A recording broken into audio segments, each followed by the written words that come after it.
7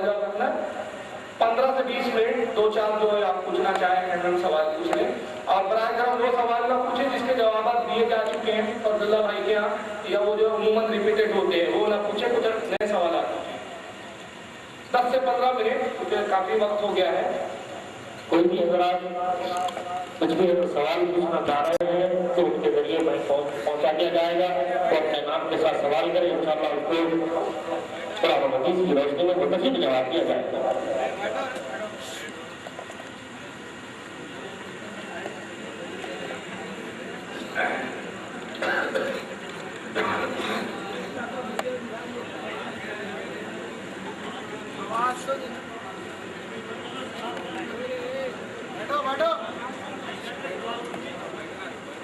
کوئی بھی حضرات سوال کرنے والے ہیں تو وہاں پر آپ بتا دیے متعلق کے ذریعے وہاں پر پہنچا دیں.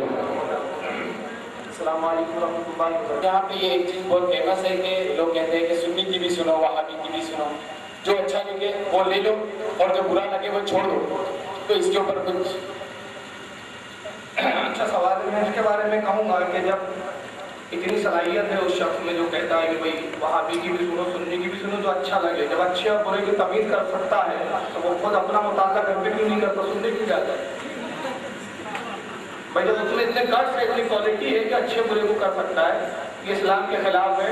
اسلام قرآن میں اللہ فرماتا ہے, آیت مفہوم یہ ہے کہ اسلام میں آئے ہو تو پوری طرح داخل ہو جاؤ.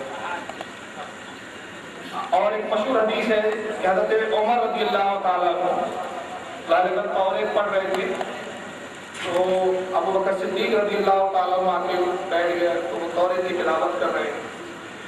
سرکار صلی اللہ علیہ وسلم جب تشریف لائے تو حضور کے چہرے پر غضب کے اثرات ظاہر ہوئے. ابو بکر صدیق نے حضرت عمر کو متوجہ کیا, دیکھو رسول اللہ ناراض ہو رہے ہیں. تو حضرت عمر کہتے ہیں میں اللہ اور اس کے رسول کی پناہ چاہتا ہوں, اللہ کے نبی میں توریت ہی تو پڑھ رہا ہوں, اور یہ بھی اللہ کا کلام ہے, اللہ کی جو ہے کتاب ہے. آپ نے فرمایا کہ تم دوسرے مذہبوں کی کتابیں پڑھتے ہو جبکہ تم میں تمہارا نبی موجود ہے. اس حدیث سے علماء یہ استدلال کرتے ہیں کہ جب اہل سنت اور جماعت میں سب کچھ موجود ہے, علم ہمارے یہاں ہے. دیکھیے میں جملہ کہہ رہا ہوں, اہل سنت میں کسی چیز کی کمی نہیں. علم ہمارے یہاں ہے, علماء ہمارے یہاں, مفتی ہمارے یہاں, عالم ہمارے یہاں, کتابیں ہمارے یہاں, وہ اولیاء ہمارے یہاں, پیر ہمارے یہاں, پرہیزگار ہمارے یہاں, سب کچھ ہمارے یہاں, تو دوسروں کے جانے کی ضرورت کیا ہے؟ اس جماعت کی کڑکی کا تو یہ حال ہے کہ وہاں تو ولی نام کی کوئی چیز ہی نہیں, دیکھ لو تو کوئی ولی نہیں ملے گا. تو سب کچھ تو ہے, آپ کو دوسری طرف جانے کی کیا ضرورت ہے؟ اپنے علماء کی کتابیں پڑھیں, قرآن پڑھنا ہے تو اپنے علماء کا ترجمہ پڑھیں. تو یہ جو کہنا ہے کہ بھائی ان سے بھی لے لو, اس سے بھی لے لو, اسلام اس کی اجازت نہیں دیتا, اس سے بچنا چاہیے. اللہ اعلم. اور وہی بھی میں جامعہ مسجد بشرا آباد میں حدیث سنا جس میں بولا پیغمبروں کے سامنے لوگ سجدے کر رہے تھے تو محمد صلی اللہ علیہ وسلم ان کو روکے, یہ شرک ہے, یہ مت کرو بول کے بولی. اب بولے وہ شرک نہیں, حرام ہے بولی. وہ صحیح کیا ہے؟ آپ یہ فضل اللہ بھائی کسنی ہے, اس نے یہ بیان کیا. اس سے پہلے حدیث کا حوالہ پوچھی بھی تھی حدیثی کتاب میں کہ لوگ پیغمبروں کی قبروں کو سجدہ کر رہے تھے. ایک چیز. دوسرا, جو لوگ کر رہے تھے یقیناً وہ صحابہ اکرام تو نہیں ہوں, وہ ہوں گے مشرکین. تو مشرکین اگر انبیاء کو سجدہ کرتے تھے تو ان کا عقیدہ نبیوں کے تعلق سے وہ نہیں تھا جو ہمارا ہے. مثال کے طور پہ یہودی عزیر علیہ السلام کو خدا کا بیٹا کہتے ہیں, عیسائی عیسیٰ علیہ السلام کو خدا کا بیٹا کہتے ہیں. بلکہ مشرکان مکہ کا عقیدہ یہ تھا معاذ اللہ ثم معاذ اللہ کہ یہ بت ہے کہ جناتوں کا مسکن ہے, اور جنات اور جنیات یعنی مادہ جنات یہ اللہ کی بیٹیاں ہیں. اس کا ذکر قرآن میں موجود ہے. تو وہ اسی لیے اس کو شرک کہا گیا کہ وہ معبود اور اللہ کی ذات میں شریک سمجھتے تھے. اب دیکھیے اگر آپ کہہ رہے ہیں کہ بھائی یہ شرک تھا, تو قرآن کے اندر میں نے پہلے تقریر میں جملہ کہا کہ شرک ہر زمانے میں شرک رہا. یہ مانتے ہیں آپ؟ ایسا آپ کوئی دلیل پیش کر سکتے ہیں کہ کسی نبی کے زمانے میں شرک رہا ہو اور پھر بعد میں اس نبی نے کہا کہ اب شرک ہے میرے زمانے میں, پہلے نبی کے زمانے میں شرک نہیں تھا؟ ایسا ہو سکتا ہے؟ ہر نبی نے ایک ہی تعلیم دی, توحید. توحید پر کسی نبی کا کوئی اختلاف نہیں. احکام میں اختلافات تھے, کسی نبی پر ایک وقت کی نماز پڑھتی, کسی نبی پر 2 وقت کی تھی, کسی پہ 40 روزے, کسی پہ 30 روزے. لیکن توحید کے معاملے میں کسی نبی کا دوسرے نبی سے کبھی تضاد نہیں ہے. اب قرآن میں آئیے اللہ تعالیٰ ارشاد فرماتا ہے فرشتوں سے، سورہ بقرہ کے اندر یہ موجود ہے، وَإِذْ قَالَ لِلْمَلَائِكَةِ اسْجُدُوا لِآدَمَ فَسَجَدُوا إِلَّا إِبْلِيسَ أَبَى وَاسْتَكْبَرَ وَكَانَ مِنَ الْكَافِرِينَ۔ اللہ کہتا ہے اور یاد کیجیے محبوب اس وقت کو جب ہم نے فرشتوں سے کہا آدم کو سجدہ کرو۔ اب کوئی بتائے کہ آدم کو اللہ نے خود سجدے کا حکم دیا تو فرشتے جو سجدہ کر رہے تھے شرک تھا کہ توحید تھا؟ یہ تعظیم کا سجدہ تھا، اسی لیے وہ شرک نہیں تھا۔ پچھلی شریعتوں میں تعظیمی سجدہ جائز تھا، جیسے سورہ یوسف کے اندر حضرت یوسف علیہ السلام کا واقعہ قرآن نے بیان کیا کہ ان کے 11 بھائی اور ان کی والدہ اور ان کے والد حضرت یعقوب علیہ السلام کو اللہ نے حکم دیا یوسف کو سجدہ کرنا۔ باپ نے بھی سجدہ کیا، بھائیوں نے بھی سجدہ کیا، تو معاذ اللہ باپ کہیں کہ یعقوب نبی ہی مشرک ہو گئے۔ وہ تعظیمی سجدہ تھا، اسی لیے وہ جائز تھا، اور اللہ کے رسول کی حدیث صحیح ہے۔ دیکھیے کیا حدیث ہے، ایک صحابی آتے ہیں وہ کہتے ہیں یا رسول اللہ میں ہیرا شہر گیا، یہ مشکات کی حدیث ہے مسلم کے حوالے سے۔ وہ کہتے ہیں یا رسول اللہ میں ہیرا شہر گیا، میں نے دیکھا کہ لوگ وہاں اپنے راجا کو سجدہ کرتے ہیں، آپ تو اس سے زیادہ بڑھ کر لائے تھے کہ ہم آپ کو سجدہ کریں۔ سرکار نے کہا کہ آپ میری قبر کو بھی سجدہ کرو گے؟ آپ کی قبر کو تو نہ کریں گے، البتہ جب تک آپ حیات ہیں آپ کو سجدے کی اجازت چاہتے ہیں۔ اب رسول اللہ کے الفاظ کیا ہے؟ سرکار نے فرمایا مجھے سجدہ نہ کرو، اگر میری شریعت میں سجدہ جائز ہوتا، یعنی فرمایا کہ میری شریعت میں شرک نہ ہوتا، جائز کا الٹ کیا آتا ہے؟ حرام۔ اگر میری شریعت میں سجدہ جائز ہوتا تو میں عورتوں کو حکم دیتا کہ اپنے شوہر کو سجدہ کریں، لیکن میری شریعت میں سجدہ جائز نہیں، تو جائز نہیں مطلب جائز کا الٹ ہوتا ہے حرام، اور توحید کا الٹ ہوتا ہے شرک، تو یہ اس کے برعکس ہوتا ہے۔ لہذا ہماری شریعت میں تعظیمی سجدہ حرام ہے۔ اب پچھلی بار جو ہوا تھا فضل اللہ بھائی کے ساتھ میں نے آج چاہیز کا پرچہ پڑھا، اس میں اعلیٰ حضرت کی فتاوی رضیہ کا ایک حوالہ دے رہا ہے، وہ چاہیز کو یہی نہیں معلوم اس عبادت کا مفہوم کیا ہے۔ اعلیٰ حضرت سے تصویر کے بارے میں سوال ہوا کہ کسی پیر کی یا بزرگ کی تصویر رکھنا جائز ہے کہ نہیں، تو اعلیٰ جواب یہاں سے شروع کرتے ہیں اللہ کی پناہ ابلیس لعین سے کہ نیکی کے بہانے گناہ کرواتا ہے اور شہد کے بہانے زہر پلاتا ہے۔ پچھلی شریعتوں میں تصویریں ہم بناتے تھے کیا نام ہے مشرکین، اور یہ شرک کی ابتدا ہے۔ ابتدا کیا ہے؟ بخاری کی حدیث ہے، قوم بنی اسرائیل میں 5 یا 6 نیک لوگ تھے، ان کا انتقال ہو گیا تو ابلیس نے تصویر بنائی اور پھر اس قوم نے تصویروں کو پوچھا، تو اعلیٰ کہہ رہے کہ شرک کی ابتدا ہے، اس سے شرک شروع ہوتا ہے۔ شرک نہیں فرمایا، شرک کب ہوگا؟ جب تصویر کی عبادت کرے گا، اور کوئی بھی تصویر کو گھر میں اگر رکھتا ہے تو عبادت کی طرف سے نہیں رکھتا۔ اعلیٰ حضرت نے سجدہ تعظیمی حرام ہے، اس پر ایک پوری کتاب لکھی جس کا نام ہے الزبدۃ الزکیہ لتحریم یاد نہیں آ رہا، اس کا مفہوم یہ ہے سجدہ تعظیمی حرام ہے، اس کا پورا ایک رسالہ ہے، آپ اس کو پڑھیں تو ہر عالم کے نزدیک تعظیمی سجدہ حرام ہے، اور اگر خدا سمجھ کے سجدہ کریں گا تو کفر ہے۔ اب خدا سمجھ کے آپ کسی کو بھی سجدہ کریں گے، باٹل کو بھی سجدہ کریں گے تو کفر ہو جائے گا۔ اور اگر تعظیم بتائی جو کعبے کا یا مدینہ شریف کا امام نماز چھوڑ کے جا رہا ہے، وہ ایک مرتبہ بتا دیجیے، اس کے بعد میں سوال کرنا چاہ رہا ہوں۔ آپ سوال کر لیجیے، کلپ دیکھا لوگوں نے، وقت نہیں ہے کلپ دکھانے۔ میرا سوال یہ ہے کہ اکثر لوگوں کا خیال یہ ہے کہ مد مسلمان ہونے کی ناطے کلمے کی بنیاد پہ ہم سب تمام عقائد کے جتنے بھی مسلک کے ہیں سب ایک ہونا چاہیے کلمے کی بنیاد پہ، تو ایسا کیا ہوا جا سکتا ہے سیاسی اعتبار سے؟ یہ ایک بات بولوں، غیر مقلد اتنا مختار فرقہ ہے، اپنے امام کے پیچھے نماز پڑھانی ہو جانے کی بات کرتا ہے، اور ہمارے میرے پاس ان کی کتابیں باقاعدہ موجود اس میں صاف لکھا ہے کہ بدعتی بریلوی بدعتی ہے، ان کے پیچھے نماز کی جائز نہیں ہے، ان کا ذبیحہ حلال نہیں ہے۔ اب دوسری چیز ان کی عجیب بے غیرتی ہے، ایک طرف ہم کو مشرک بھی کہتے ہیں اور ہماری نماز کو بھی نماز مانتے اس لیے کہتے ہیں ہمارے امام کے پیچھے پڑھو۔ ارے مشرک کی تو نماز ہی نہیں ہوتی۔ اب رہ گیا یہ جواب، یہ تو ان کو جواب دیا کہ یہ خود اپنے گریبان میں جھانک کر پوچھے اور یہ اپنے گھر سے فتویٰ لائے پہلے کہ کیا مشرک کی نماز قبول ہے؟ ہم مشرک نہیں ہے، الگ بحث ہے، اس پر تو ہم کبھی مناظرے کے تیار ہے کہ ہم بحث کریں کہ ہم مشرک نہیں ہیں، ہم تم کو مشرک ثابت کر دیں گے انشاءاللہ، لیکن تم ہمیں مشرک مانتے ہو نا، تو پہلے تو یہ بتاؤ ہماری نماز ہوتی ہے یا نہیں ہوتی؟ جب ہوتی نہیں تو پھر پیچھے پڑھوانے کے لیے پیچھے کیوں پڑے؟ اور کون سی حدیث میں آیا بھائی یہ تو دکھا دو کہ مدینے کے امام کے پیچھے نماز پڑھنا فرض ہے، واجب ہے، کیا ہے اسلام کا کون سا رکن ہے؟ مسجد نبی میں کیا اس سے پہلے جابر اور ظالم بادشاہ نہیں رہے؟ کیا جابر نے رسول اللہ کی مصلی پر امامت نہیں کی؟ تاریخ پڑھیے آپ کو معلوم ہو کیسے کیسے حدیث آئے۔ اب ایک چیز ہو گئی، اب ایک عرفی جواب دے رہا ہوں. اب یہ ان لوگوں کے لیے جو ہمارے بیچارے جمل بھائی ہیں، کلمے کی بنیاد پہ آپ سب کے پیچھے پڑھ لو. میں کہتا ہوں یار پھر ایسے سنیوں نے محرم منانا بند کر دینا چاہیے. یزید کیا کلمے کا ممکن تھا؟ اور تاریخ کی کسی کتاب میں ہے کہ یزید کلمے کا انکار کرتا تھا؟ بلکہ غیر مقلد تو اس کو رحمت اللہ علیہ بولتے ہیں، ولی مانتے ہیں، اس کو جنتی مانتے ہیں. بھائی ان کے نزدیک مومن تھا. اب امام حسین نے یزید سے لڑا اور کربلا میں تاریخ دیکھو آپ کہ 22,000 کا لشکر ایک طرف تھا، عمرو بن سعد امامت کرتا ہے، اذان الگ ہو رہی ہے، لیکن امام حسین نے اس بڑی جماعت کے پیچھے نماز نہیں پڑھی، 72 لوگوں کو لے کے الگ پڑھی. علی اکبر نے الگ اذان پکاری، امام نے الگ جماعت بنائی اور امام نے الگ جماعت بنا کے دکھا دیا. امامت دیکھنا ہے تو ان کا عقیدہ دیکھو، ان کی تعداد پر دیکھا کرو. اگر ہمارا امام 22,000 خبیثوں کے پیچھے پڑھ لیتا تو ہم بھی پڑھ لیتے. جب ہمارے امام کی بدترین یزیدیوں کے پیچھے نماز نہیں ہو سکتی تو ہماری نجدیوں کے پیچھے نہیں ہو. شیطان تکلیف دے جو نبی کی قبر کو ڈھانے کی بات کرے، ان کے پیچھے کیا نماز ہوں گی؟ نماز ہوں گی کچھ جوتے مارے اگر ہمارا بچے.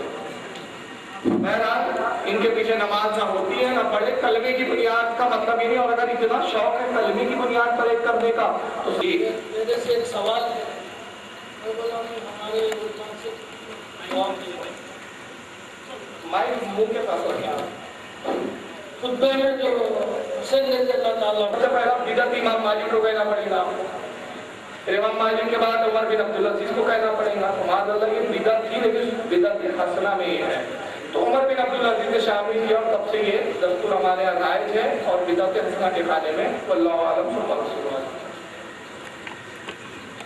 دو قبریں تھیں، دو قبروں کے قریب سے گزرے صحابہ نے فرمایا ان دونوں قبروں والوں پر عذاب ہو رہا ہے. پوچھا گیا یا رسول اللہ کن چیزوں سے؟ فرمایا معمولی گناہوں میں سے ایک پیشاب کے چیزوں سے نہیں بچتا تھا اور ایک چغلخوری کرتا تھا. پھر آپ نے ایک تر شاخ لی، درخت کی کو چیرا، ایک اس قبر پہ ایک اس قبر پر. فرمایا کہ میں گمان کرتا ہوں کہ جب تک یہ تر رہیں گی یہ ذکر اللہ کرے گی اور ان ذکروں کی برکت سے اللہ اس قبر والے سے عذاب اٹھا لے گا. تو اس سے علماء نے استدلال کیا کہ چونکہ قبر پر تر شاخ سرکار نے رکھی اور فرمایا کہ ذکر کرتی ہے تو پھول جتنی تر چیزیں سب اللہ کا ذکر کرتی ہے. اور گلاب کے پھول اس لیے ڈالتے کہ میں نے بتا دیا اس کو رسول اللہ کے پسینے سے نسبت ہے اور یہ پھولوں کا راجا ہے. اور گلاب کے بارے میں اللہ کے رسول کی 2 حدیثیں اور ہیں، دونوں حالانکہ ضعیف ہے لیکن فضائل میں اس پر عمل ہوتا ہے. پہلی حدیث یہ سرکار کہتے ہیں جو میری خوشبو لینا چاہتا ہے اس کو چاہیے کہ گلاب کو سنے. اور فرمایا کہ جب گلاب سنو تو پہ درود پڑھو. اور دوسری حدیث میں فرمایا اللہ کے نبی نے کہ سب سے بہترین تحفہ پھول ہے کہ نہ دینے والے پہ بار نہ لینے والے پہ بار. تو اس کو تحفہ فرمایا. تو ولی کی بارگاہ میں یہی تحفہ پیش کرتے ہیں تاکہ سنت پر عمل ہو جائے، نہ ہمیں دینے میں بار نہ ولی کو لینے میں بار. تو اس لیے یہ ڈالنا جائز ہے. اور مسلم کی حدیث ہے عمرو بن عاص رضی اللہ تعالیٰ کو جب وصال ہو رہا تھا اور انہوں نے اپنے بیٹے کو بلایا اور کہا کہ جب میرا انتقال ہو جائے تو میری قبر پر تر شاخیں اور تر پتیاں ڈال دینا. یہ عمل صحابہ سے بھی ثابت ہے. واللہ اعلم. السلام علیکم. میلاد النبی میں گھر سجا دو بدعت نبی نے صحابہ نے کیا تھا. مگر یہ نجد کی خبیث عیاش اولادیں کتنے پٹاخے پھوڑے. گنیس ورلڈ ریکارڈ میں نام درج کیا گیا کہ کسی جشن میں آج تک اتنے پٹاخے پھوڑے ہی نہیں گئے. کروڑوں روپے اربوں روپے کے پٹاخے. آئیے اس کی شو کی جھلک دکھا رہا ہوں میں. 31 دسمبر نئے سال کا جشن منانا، نئے سال کی آمد کا 31 دسمبر بدعت دکھانا. اس کے جواب میں تمہاری 2 بدعتیں دکھاؤں گا اور اسی پر مقابلہ کروں گا کہ تم بڑے بدعتی ہو کہ ہم معلوم. اللہ کے کرم سے ہم جو عمل کرتے کوئی بدعت نہیں ہے. ہمارے ائمہ سے جو چیز ثابت ہے قرآن و حدیث سے جو استخراج کیے گئے ہیں وہ بدعت نہیں ہوتے. چلیے بھائی نے جو سوال کیا ابو داؤد شریف کا کہ ابو داؤد شریف میں حدیث ہے کہ رسول اللہ نے فرمایا قبر پہ مجاور نہ بنو. دوسرا یہ کہ اس سے بہتر ہے کہ کوئی آگ کے انگارے پہ بیٹھ جائے. سب سے پہلی بات تو یہ ہے کہ لفظ میں مجاور کا کوئی حدیث میں الفاظ نہیں. یہ خود ساختہ اس کا اپنا ترجمہ اس کا بیان ہے. اور کیا بتایا تھا آپ نے سے پہلے یہ حدیث اصل میں ویب سائٹ پہ پوچھی جا چکی ہے. اس کا جواب ان کو دے چکے ہیں اصل میں. ہاں واٹس ایپ پہ آئی ہے یہ میں جواب دے چکا ہوں ہمارے تنظیم کے لوگ. ہاں پہلا الفاظ ہاں پکی نہ بنا. سنیے پکی کے لیے تعلق سے جو ہے اس کے تعلق سے شارحین حدیث نے جس کا تفصیلہ بیان کیا کنزُ العمال وغیرہ میں کہ پکی سے مراد چونے سے بنانے سے منع کیا گیا، ورنہ حاکم اور مستدرک میں ایک حدیث حضرت ابو ایوب انصاری رضی اللہ تعالیٰ عنہ سے جو روایت ہے اس میں ابو داؤد صالح رحمۃ اللہ علیہ جو امام ہے وہ نقل ان کی سند سے نقل کیا ہے کہ ابو داؤد صالح کہتے ہیں کہ ایک مرتبہ مروان جو ہے روضہ رسول کے قریب سے گزرا تو دیکھا کہ ایک شخص حضور کے روضے پر اپنا چہرہ رکھے ہوئے اور اس روضے کو چوم رہا ہے، لب لگایا ہوا ہے، لب سے چوم رہا ہے قبر کو۔ اب ظاہر سی بات ہے کہ چہرہ رکھا جائے گا اور قبر میں لب چومے جائیں گے تو قبر کتنی بڑی ہوگی، ٹھیک ہے کہ نہیں؟ اب وہ چوم رہا ہے تو مروان آیا، اس نے کہا کہ اے شخص تو جانتا ہے تو کیا کر رہا ہے؟ تو شخص نے سر اٹھایا، انہوں نے کہا کہ ہاں میں جانتا ہوں میں کیا کر رہا ہوں۔ تو راوی حدیث کہتے ہیں ابو ایوب انصاری ہے اور انہوں نے فرمایا میں جانتا ہوں میں کیا کر رہا ہوں، جی تو رسول اللہ صلی اللہ علیہ وسلم ولم آتی الحجر، اور انہوں نے فرمایا میں رسول اللہ سے ملاقات کے لیے آیا ہوں، میں کسی پتھر کے ڈھیر کے پاس نہیں آیا۔ اور اس کے بعد بخاری کی حدیث میں خود موجود ہے جس کے راوی سفیان عمار ہے، وہ کہتے ہیں کہ میں نے رسول اللہ کے روضے کو دیکھا، سرکار کا روضہ اونٹ کے کوہان نما تھا اور اس پہ سرخ کنکریاں ڈالی گئی۔ تو وہاں علماء فرماتے ہیں کہ جب پکی سے مراد ہے وہ چونا ڈالنے کی ممانعت ہے، اس سے مراد چونا ہے۔ عربی لفظ میں جو وہاں آیا مجھے یاد نہیں ہو عربی کا لفظ، اس کا جو لغت میں ترجمہ آیا وہ ہے چونا۔ قبر پہ چونا ڈالنے سے منع کیا، آگ لگانے سے منع کیا، اس لیے کہ اس کا تعلق جو ہے آگ وغیرہ کا جہنم سے، تو سرکار نے اس سے منع کیا۔ حدیث کو ہم شارحین حدیث سے سمجھیں، اس کو یاد رکھیں۔ کوئی بھی غیر مقلد اس طرح کی اگر بات بھیجتا ہے، مجاور کاری سے مراد کیا ہے؟ مجاور سے مراد یہ ہے کہ ہمارے جہالت میں شارحین کہتے ہیں کہ لوگوں کی عادت تھی کہ 40 دن اپنے مردے کی قبر پر بیٹھے رہتے ہیں ماتا۔ مسند احمد کی حدیث ہے کہ حضرت عمر بن خطاب نے اپنے زمانے میں ایک صحابی کو متعین کیا تھا جن کا کام کیا تھا، رسول اللہ کے روزے کی صفائی کرتے تھے اور روزانہ مغرب کے وقت دوبھار چڑھایا کرتے تھے۔ دوبھار سمجھتا ہے نا، عود بولتے ہیں، پھر اس کو مجاور نہیں بولتے تو اور کیا بولتے ہیں۔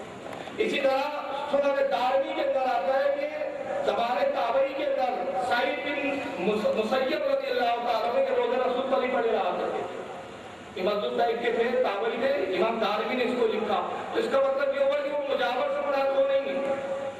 معاذ اللہ کی جو یہ سمجھ رہے اسے یہ ہے کہ وہاں بیٹھ کر ماتم کرنا جیسے زمانہ جہالت کو اس سے منع کیا رسول اللہ نے۔ تو حدیث کی جو مرادیں وغیرہ وہ شارحین ہی حدیث۔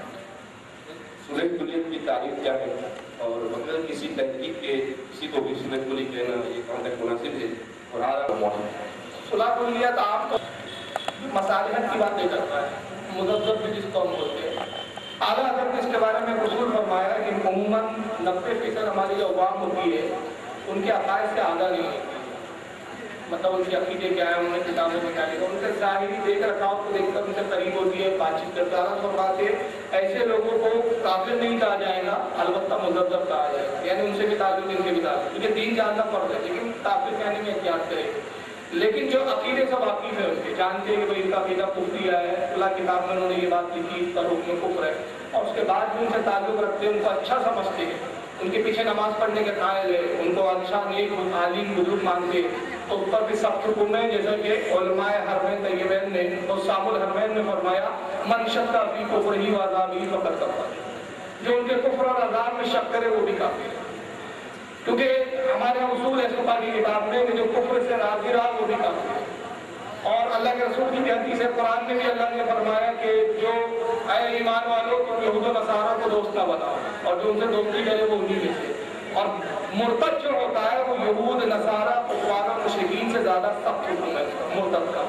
تو اگر وہ عقیدے سے واقف نہیں اور ان کے لیے الٹا بیٹھتا ہے تو اس کو تو ہم مذبذب کہیں گے، البتہ صلح کلی کہیں گے لیکن کافر نہیں کہیں گے، اور رہے گا اگر وہ عقیدہ جانتا ہے تو اس کو صلح کلی نہیں کہیں گے، اس پر بھی حکم سخت ہے۔ تو صلح کلی کی تعریف یہی ہے کہ جو بھائی ان کو بھی پسند کرے، ان کو بھی اچھا سمجھے، ان سے بھی جو ہے تعلقات رکھے، جو ان کو برا بھی مانتا ہے ان کی وجہ سے ترکی کو بھی تسلیم کرتا ہے، ان کو نماز بھی نہیں پڑھتا، ان کو برا جانتا ہے، اب دنیاوی منافعت کی وجہ سے ساتھ میں تو اس پر صلح کلی کا لگ رہا ہے، یہ احتیاط ہے۔ جو وہابی سے ملتا ہے، جو وہابی سے ملتا ہے اس سے بھی جو ملے تو سنت کلی کہتے ہیں نہیں، وہ تھوڑا سا یہاں تو میں اتفاق نہیں کروں گا، بلکہ میرے یہاں تو سوچنا یہ ہے اللہ کا فضل و کرم ہمارے بس میں نہیں، اللہ جس کو چاہے میں نے 2 سال محنت کر کے کٹر وہابی کو بھی پلٹا. ہاں مطلب ایسا بھی ہے, تاریخ ہے پوری. میں نے کٹر خبیر خاندانی وہابی اور 2 سال, حالانکہ دوستوں نے کہا کیوں بیٹھتے ہوئے گیا, میں نے کہا بھائی میں مسالے سے بیٹھتا ہوں. تو اب ان کو پتا تھا بھائی علم رکھتے تو یہ نپٹ کے نکل جائیں گے, عام آدمی کو اجازت نہیں دیں گے. لیکن اگر کوئی ہمارا بھائی ان میں بیٹھتا برا جانتا ہے, اس کو صلح بولنی اور یہ سب بولنا ہو تو پھر اس کو دور کر دینا اپنے آپ سے. اس کو یہ نہ بولے پرہیز کرے, بلکہ اس کو سمجھائے یار جو آگے اور گستاخ ہے تو اس کے ساتھ مت بیٹھو, اس سے تعلقات مت رکھو, اس کو سمجھانا چاہیے. اللہ عالم ثم رسول اللہ.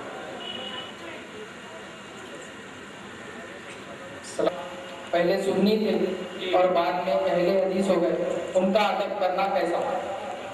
اور دوسرا سوال, حضور سرکار اعلیٰ حضرت 14ویں صدی کے مجدد ہیں, کیا آپ کے بعد مفتی اعظم ہند رحمۃ اللہ علیہ مجدد ہوں گے؟ باقی دوسرا سوال میں جواب دے دیتا ہوں. پہلا سوال جو آپ کا تھا وہ کیا تھا؟ سادات. ہاں سادات کے بارے میں. دیکھیے شریعت کا اصول ہے, سادات ہو یا خاندان رسول سے تعلق رکھتا ہو, کفر سے نسب کٹ جاتا ہے. اگر معاذ اللہ کوئی بدعقیدہ ہو گیا اور کفر اس سے صادر پایا گیا تو اس کا نسب کٹ جائے گا, اس کی تعظیم کرنا چاہیے نہیں. اللہ کے رسول کی صریح حدیث ہے جس کو الملفوظ نے بھی اعلیٰ حضرت نے نقل کیا کہ سرکار فرماتے ہیں بدین اور جو ہے منافق کو سردار سید نہ کہو. جس نے منافق کو سید کہا اس نے اپنے رب کو غضب دیا. تو سارے نسب اور خاندان جو ہے وہ اس وقت تک ہے جب تک ایمان. اس کی ایک چھوٹی سی مثال میں دے دیتا ہوں, بہت عام ہے جو آپ کو سمجھ میں آ جائے گی. ابو لہب رسول اللہ کا سگا چچا تھا, مگر کافر ہو گئے تو قرآن کہتا ہے تبت یدا ابو لہب, ابو لہب کے ہاتھ ٹوٹ جائے. اور سلمان فارسی مجوسی تھی, رسول اللہ کے خاندان سے نہیں تھی, سرکار سے کوئی تعلق نہیں, مگر رسول اللہ کی محبت تھی, ایمان لائے اور اتنی محبت ہو گئی کہ رسول اللہ کے خادم بنے. تو سرکار نے چادر میں لیا اپنے اہل بیت کو, امام حضرت علی حسن حسین کو, حضرت فاطمہ کو, اور کہا اللہم ہؤلاء اہل بیتی, پروردگار گواہ ہو کہ میرے اہل بیت ہے. سلمان فارسی نے عرض کیا رسول اللہ کیا میں آپ کے اہل بیت میں نہیں؟ سرکار نے ان کو بھی چادر میں لیا, فرمایا سلمان منا, سلمان بھی ہمارے میں سے ہے, سلمان بھی اہل بیت ہے. تو دیکھیں محبت اور جو رشتے ہیں, محبت کے رشتے وہ غیر کو بھی اپنا بنا دیتے ہیں اور دشمنی اپنوں کو بھی غیر بنا دیتے ہیں. تو ابو لہب چچا تھا لیکن قرآن نے کہا کہ جہنم میں جائے گا. تو سید اور نسب نہیں دیکھا جاتا, ایمان دیکھا جاتا ہے. تو کوئی بھی کتنا ہی بڑی خاندان کا ہو, کتنا ہی بڑا وقت ہو, غوث اعظم کی اولاد ہو یا چاہے غریب نواز کی اولاد ہو, جب نسب کٹے گا. دوسرا آپ کا جواب تھا کہ اعلیٰ حضرت جو ہے 14ویں صدی کے مجدد ہے مفتی اعظم. ایک کتاب اس تعلق سے چھپی ہے, اس کا نام ہے 15ویں صدی کا مجدد قوم, اور اس میں مفتی اعظم کو مجدد ثابت کرنے کی کوشش کی گئی ہے, جس کے لکھنے والے مولانا عبد النعیم صاحب ہیں. یہ کتاب جب چھپ کر آئی تھی تو میں نے استاد گرامی مفتی غلام محمد خان صاحب کی علیہ رحمت جو اس وقت حیات تھے اور میں نے پڑھتا تھا کرتے جا کے, میں ان کے پاس یہ کتاب لے کر دکھانے کے لیے, کیونکہ اس سے پہلے میں نے مفتی اعظم مجدد ہے سنا ہی نہیں تھا. وہ کتاب سے پہلی بار لگا گیا, ان کو بھی مجدد کہا جا رہا ہے سرکار مفتی اعظم ہے. میں کتاب ان کے پاس لے کر میں حضرت یہ چھپی ہے ذرا آپ دیکھ لیجیے. کتاب دیکھ کے حضرت ہنسنے لگے, کہا کہ اچھا یہ کتاب چھپ گئی؟ تو میں نے کہا جی حضور چھپ گئی. اور یہ پہلے بتا دیں کہ مفتی غلام محمد اکابر شخصیتوں میں 87 سال کی عمر میں انتقال ہوا, اور سرکار مفتی اعظم کو ان کے بارے میں قول تھا کہ میرے بعد اگر کسی کے فتوے پہ اعتماد کرنا تو مفتی غلام محمد ہے. مفتی اعظم مہاراشٹر کو کہا جاتا تھا. آج بڑے بڑے جو علماء ہیں آج ان کے تقریباً شاگرد ہیں. سید حسینی صاحب وغیرہ کا نام سنا ہوں آپ نے, یہ سب انہی کے شاگرد ہیں. بہرحال تو میں نے کہا اگر یہ چھپ گئی کا مطلب سمجھا نہیں میں, تو کہا ٹھیک ہے میں آپ کو چیز دکھاتا ہوں. تو انہوں نے کل ہی وہ چیز دکھائی, مولانا نعیم صاحب نے, نعمانی صاحب نے جو تھے, عبد النعیم صاحب جنہوں نے کتاب لکھی, ان کا وہ کلمی نسخہ تھا. اور انہوں نے کتاب مجھے بھی بھیجی تھی تاکہ میں اس پہ تصدیق کر دوں, لیکن میں مفتی اعظم کو مجدد نہیں مانتا, مجھے اس سے اختلاف ہے. سرکار مفتی اعظم کو میں ولی کامل مانتا ہوں, بزرگ مانتا ہوں, کامل مانتا ہوں, عالم مانتا ہوں, لیکن مجدد کا منصب نہیں ہے. اس کی وجہ سے انہوں نے میں کہا آپ تو مرید ہیں ان کے, خلیفہ کا مرید ہے, خلیفہ اس کا کیا مطلب, تحقیق ایک الگ چیز ہے. تو انہوں نے امام جلال الدین سیوطی کی مجھے ایک کتاب دی تھی, کہا اس کو آپ مطالعہ کرو. اس میں مجدد کی کوالٹی امام جلال الدین سیوطی نے بیان کی, 18 یا 22 کچھ کوالٹی ہے جو مجدد میں ہونا چاہیے.